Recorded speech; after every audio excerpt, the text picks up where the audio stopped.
你们好，我是辉。Before we start, I want to hear your thoughts first about the lineup explanation for Chinese brand running shoes. I've seen all your comments. Let me share my ideas and challenges I'm facing. Right now, I haven't reached out to any brands, and no brands have contacted me either. For me, on one hand, I want to provide lineup explanation video with accurate reference. On the other hand, producing such a video is quite expensive. Usually, creators make this kind of content fall into two categories.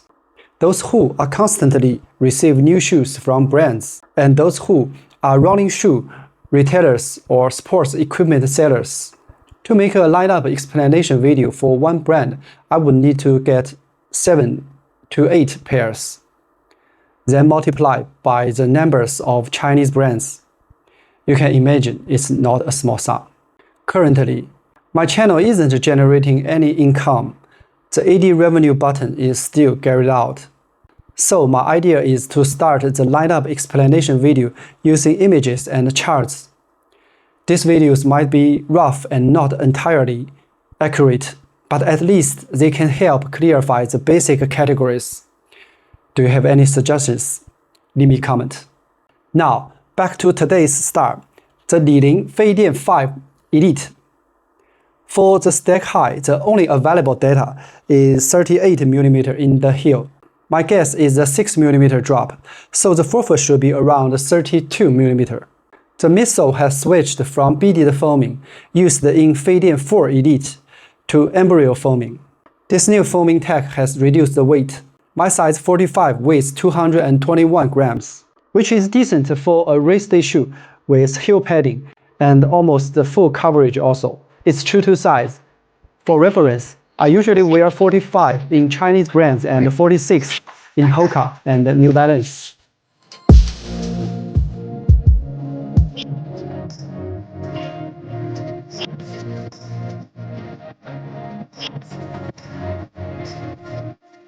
After the basics, let's take a look at the details. The toe box isn't the ultra snug type.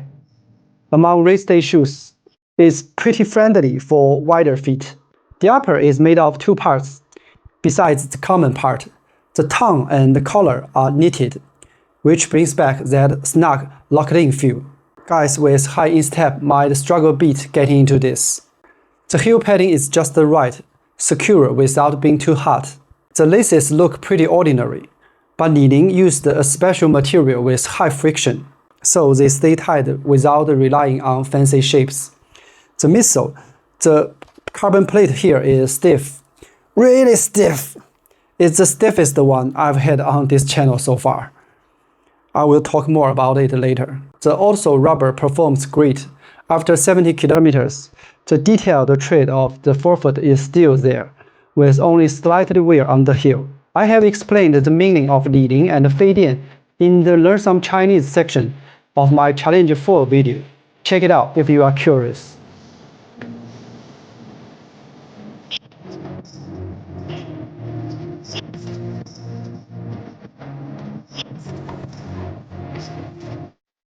With that out of the way, let's talk about the pros and cons of actually running in it. I think I should first use one word to describe its baseline: firm. Now, let's break down the good and bad based on that firmness. Thanks to its firm midsole foam and the ultra-stiff carbon plate, these shoes deliver strong propulsion from a carbon plate. The foam compresses very little, so the force from each toe off transfers directly into the plate. And the forefoot geometry is designed for smooth rolling. So as your pace picks up, you really feel that forward push from the plate. And because the foam doesn't deform much, at higher cadences, it gives a touch-and-go sensation.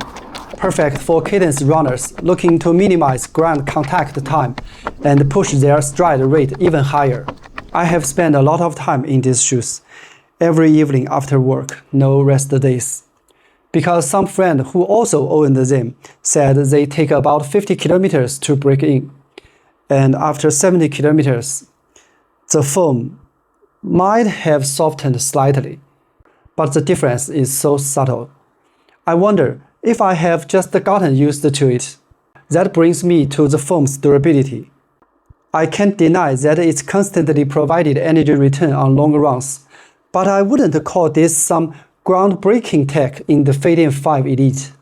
A foam that barely compresses should hold up better than softer foams is basic logic. Think of it like human versus tortoise heart rates. Humans average 60 to 100 beats per minute, while tortoises clock in at 9 to 14. Of course, tortoises live longer. The same principle applies here.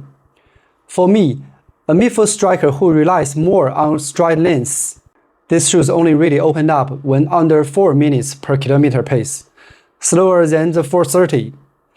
They feel pretty ordinary. When I followed advice from high cadence runners and pushed my stride rate about 190, the shoe's performance really kicks in, light and quick off the ground.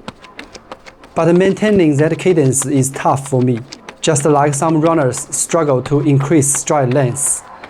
I've always believed the shoes should adapt to runners, not the other way around.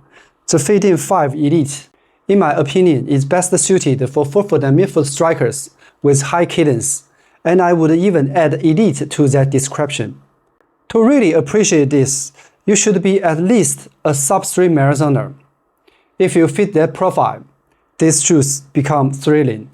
The forefoot rocker, the foam, and the plate work together beautifully. While wrapping up this video, I also want to briefly talk about the Li-ning Feidian 5 Ultra. These were borrowed, and since they are not my size, a bit tight, my experience is limited. Correct me if I'm wrong. I think the usage threshold of the Ultra is actually lower than the Elite, meaning it benefits a wider range of paces and less picky about running form. That might surprise some audience, because by common logic, this more expensive shoe, which sells for over $500 in some overseas regions, should be more extreme. But in reality, the Ultra offers more cushioning, more bounce, and is less harsh on runners. Both the 5 Ultra and 5 Elite have international brand alternatives. The Ultra feels a lot like Adidas Adios Pro 3 underfoot, but the Ultra has a higher stag height, which also gives it more energy return and a higher performance limit. The Elite is very similar to the Brooks Hyperion Elite series. The Elite Boom missile is tuned almost identical to Brooks DNA Flash missile. I'm usually stricter with more expensive shoes, Li-ning as China's most international brand, including in pricing. The 5 Ultra, although it has a lower threshold and makes running more fun for everyone, but it's overpriced with diminishing returns. As for the 5 Elite, isn't a shoe that reveals its charm easily. Running in them feels like dragging myself to a mandatory college class I hated. Present, but not engaged. For me, it's a race day only shoe. I don't want to use it for training, so it's not worth the money. But if you are a midfoot or forefoot striker, a sub-3 runner, and with a high cadence, if you meet all three, please ignore my personal feelings and feel free to choose it. Those are my thoughts on the Li-ning Feidian 5 Elite after 70 kilometers. Let me know in the comments if you have any questions about this shoe and suggestions about lineup explanation video. Thanks for watching this video all the way through. I will bring you more about Chinese running products. Please follow me and hope you have a good one.